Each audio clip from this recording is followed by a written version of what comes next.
अवधूत चिंतन गुरुदेव दत्त श्री स्वामी समर्थ. मित्रांनो, स्वागत आहे तुमचं. आजच्या ह्या व्हिडिओमध्ये मी तुम्हाला सांगणार आहे माळेचा जप कसा करावा किंवा माळ जपण्याची अचूक पद्धत काय आहे. तर बघा मित्रांनो, आपल्या सर्वांकडे वेगवेगळ्या प्रकारची माळ असते. कोणाकडे कमळगठ्ठ्याची माळ असते, तर कोणाकडे रुद्राक्षाची माळ असते आणि साधी सुद्धा माळ असते. तर माळ करताना एका विशिष्ट प्रकारचीच माळ हवी, हा काही कुठला नियम नाही आहे.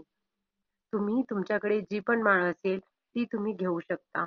फक्त दुसऱ्या व्यक्तीने वापरलेली माळ आपण कधीही वापरू नये. एखाद्या व्यक्तीने ठराविक एकच जपमाळ करावी.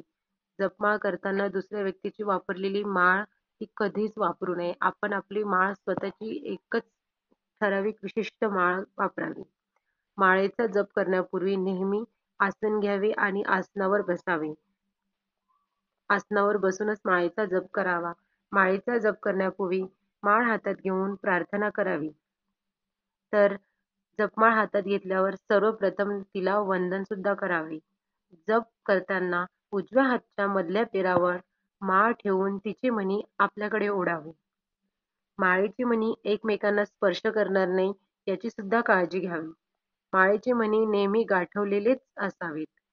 माळेची जप करताना जो मेरुमणी असतो माळेमध्ये तो कधीही ओलांडू नये. मेरुमणी येताच माळ उलटावी आणि चुकूनही मेरुमणी ओलांडून जप करू नये. जर मेरुमणी ओलांडून गेला तर 6 वेळा प्राणायाम करावे. जप झाल्यावर माळेला वंदन करावे.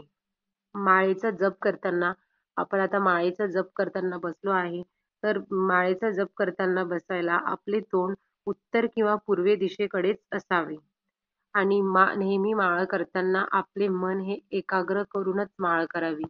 एकाग्र आपले जर चित्त विचल होत असेल तर त्या माळेचा जप करण्याचा फायदा आपल्याला होणार नाही.